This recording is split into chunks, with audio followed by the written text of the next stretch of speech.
Hello everyone. Today, I'm going to discuss a movie called Valmont. Madame de Villages and her cousin, the Marquise de Merteuil, visit a convent for maidens to see the young and charming Cecile de Volange, who sings in the choir and lives a virtuous and pure life as a young girl.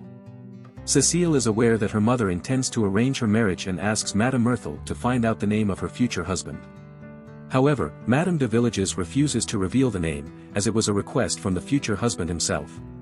Meanwhile, Madame Merteuil arranges for a socialite widow to take care of Cecile's upbringing, ensuring that she not only remains innocent but also becomes a wise young woman with proper manners. In the evening, Madame Merteuil takes Cecile to the opera, where she teaches her proper fan etiquette and behavior. During their outing, they encounter the Viscount de Valmont, and Cecile keeps her hand in his, prompting Madame Merteuil to caution her against giving a man the opportunity to become too familiar. She advises Cecile to be polite and courteous in her interactions with him but not to create false expectations. Despite Madame Merteuil's warnings, Cecile invites Valmont to join them for the opera, but Madame Merteuil asks him to leave them. She explains that the Viscount is a dangerous man who could harm Cecile's reputation, and it is crucial to keep him at a distance. Later, Valmont announces his departure from Paris to visit his elderly aunt. Madame de Rosamond, Cecile is still unsure about the right questions to ask and turns to Merteuil for guidance.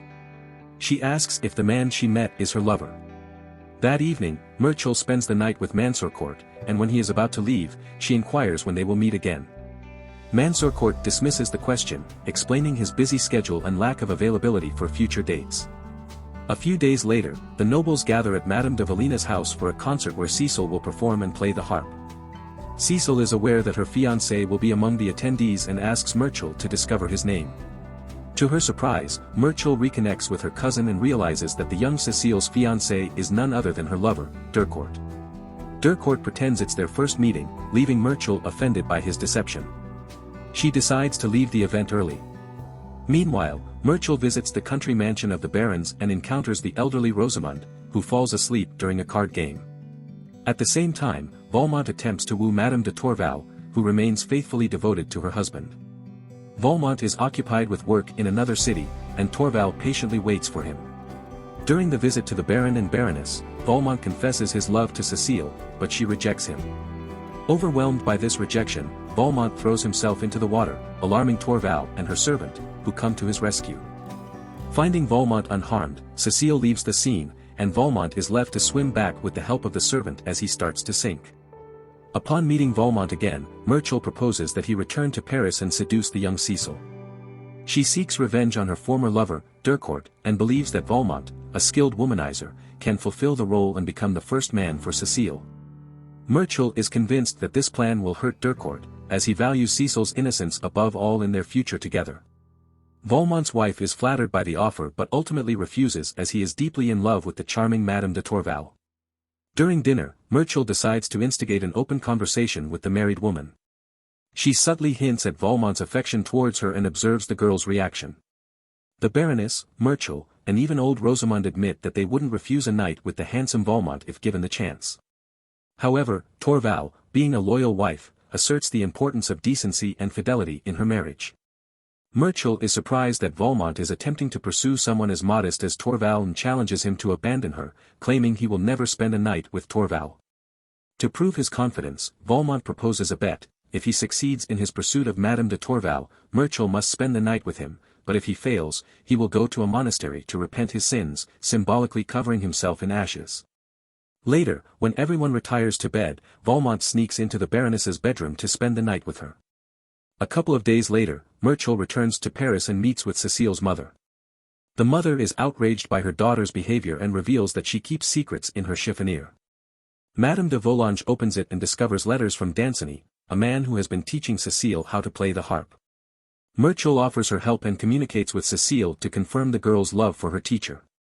During the next class, as Cecile rushes to the living room to retrieve her letters, Merteuil follows her and discovers that she hides the letters in the harp strings, concealing them with a cover. Merteuil decides to exploit Cecile's innocent love for Danceny to sabotage her future marriage to her lover, Gercourt. She assists Cecile in writing a romantic letter to Danceny and assures Cecile's mother that she knows all the details.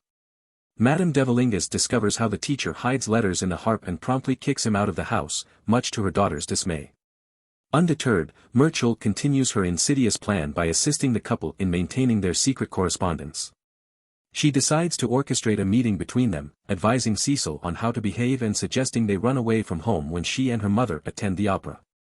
As the women leave, the young girl goes on a date with Danceny. Merteuil has thought of everything, and her servant aids Cecile in wearing a revealing outfit before discreetly leaving them alone. However, the social aide's assistant secretly spies on the couple. Instead of spending the night with his beloved, the naive Danceny decides to teach her how to play the harp. Madame de Volange, feeling compassion for her daughter whom she had confined to the house, rushes home, fearing that their plan may be exposed. Merteuil hurries to Cecile and takes her to the opera to ensure her mother remains unaware of the rendezvous with the music teacher. Madame de Volange contemplates sending her daughter back to the convent before the wedding day. However, Merteuil comes up with a better idea and takes Cecile to the countryside, to the Baron's estate. Meanwhile, Valmont continues his attempts to win Madame de Tourvel's heart. He invites her on a hunting trip and orchestrates a romantic date in a garden filled with food and musicians playing solely for the two of them. Although touched by the gesture, she remains hesitant to succumb to the charms of an experienced womanizer. Furthermore, Madame de Tourvel receives an anonymous letter warning her to stay away from Valmont, as he plans to use her as he has done with other women. Valmont is unable to defend himself and abruptly leaves, declaring his sincere feelings for her. At the same time, in Paris, young Danceny is being selected for Gercourt's regiment. Unlike the other recruits, he impresses with his swordsmanship skills and earns the respect of Monsieur Gercourt, who is aware that Danceny is set to marry his beloved, Cecile. The music teacher declines, leaving Valmont to amuse the women in the country house alone. He spends a lot of time with Cecile and plays with her while imitating a duel. Tourvel is curious about the man and asks Merteuil about him. Merteuil responds that Valmont would make a great brother but would not make a good husband after realizing that a married girl is in love with him. Tourvel challenges her claims in the evening after dancing despite Merteuil's invitation for her to go as soon as feasible. Velma reveals that she is in love and that she simply cannot leave because she wants to be with him when Madame de Tourvel asks her to her room. Realizing this is improper, she requests that the Count leave the estate and leave her alone. Merteuil invites Valmont to assist Cecile in writing a love letter to Destiny. Valmont agrees and accompanies the young girl, dictating the text of the letter. However, at some point, Valmont decides to seduce Cecile and becomes her first lover. Disturbed by the encounter, Cecile rushes to Madame de Merteuil and confides in her about what transpired. She is overwhelmed with conflicting emotions and is unsure of what to do. Merteuil proposes a solution where they don't cancel the marriage and Cecile becomes Gercourt's wife while carrying on a secret affair with Valmont. In the morning, Madame de Volange arrives at the Baron's estate to pick up her daughter. Cecile is asked her opinion after Valmont interrupts the women's conversation and accuses her mother of forcing a girl to marry a man who is 3 times her age. The naive girl, who believes that this is correct, affirms her readiness to wed Gercourt on the condition that Danceny becomes Gercourt's wife. This confession incenses her lover mother, who forces her to return to Paris right away. Upon learning that Madame de Tourvel has left for Paris, Valmont hastily follows her and ends up at the girl's house before her arrival. Upon seeing the man she has fallen in love with, Mary Tourvel cannot resist her desires and spends the night with the womanizer. In the morning, she confesses to him that she wrote and sent her husband a letter of confession, declaring her readiness to serve Valmont in any way. While the girl goes to the market for food, the Viscount flees, leaving a farewell letter. He realizes that he thought he was capable of loving and being with just one person, but he was mistaken. Upon returning to the Baron's estate, Valmont meets with Myrtle and informs her that he has won the argument and spent the night with Madame de Tourvel. Myrtle refuses to admit defeat, but Valmont insists on his victory, emphasizing that it is a matter of honor. Myrtle behaves inappropriately and provokes Valmont's anger, leading to him declaring war on her and overturning the bath in which she was bathing. Valmont decides to help Cecile and Danceny by becoming an intermediary in their correspondence. Cecile is willing to write letters, but on the condition that it does not end with intimacy, unlike their previous encounter. On one of these days, Gercourt comes to Cecile to present a necklace and announce their upcoming wedding. Cecile begins to doubt, and Valmont changes his plan. He asks Cecile to confess everything to Danceny and offer him the role of a lover, as suggested by Myrtle. The outraged music teacher immediately goes to Valmont, threatening him with his sword and demanding a written letter of apology. In the evening, Valmont is informed that Madame de Tourvel is waiting for him. He tells her that the owner is not at home, but she continues to wait. It is raining outside, and Tourvel is completely wet. Valmont, feeling sympathy and pity for the unfortunate girl, invites her to his house and spends the night with her. In the morning, Tourvel runs away, having done the same with Valmont as he did with her. Valmont, having bought flowers, goes to the house of the married girl and sees that her house is in a mess. To his surprise, her husband, who has returned from a business trip, is in the living room. After that, Valmont heads to Madame de Merteuil's house to apologize and reconcile. Both of them are strong personalities who are better off being friends than fighting. Madame de Merteuil understands this as well and even confesses her feelings to Valmont. However, it soon becomes clear that she is just playing with him. It turns out that Merteuil told Danceny that Valmont had become Cecile's first lover. She did this to spend the night with Danceny. Valmont is disappointed and hits Merteuil in the face because she is destroying the happiness of the couple in love. In an attempt to salvage the situation, Valmont buys inconspicuous men's clothing and hurries to Madame de Volange's house. The servant does not let him in, but Valmont showers him with silver coins to prevent any interference. He offers Cecile to change clothes and run away. However, it turns out that Valmont arrived earlier and informed Cecile about everything.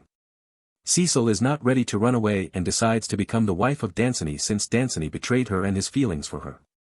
A minute later, Madame de Volange also appears in the room and asks Valmont to leave her house once and for all. Upon returning home, Valmont meets Danceny's seconds, who inform him that Danceny has challenged him to a duel and is waiting for a meeting. The tension continues to rise, and the story takes an even more dramatic turn.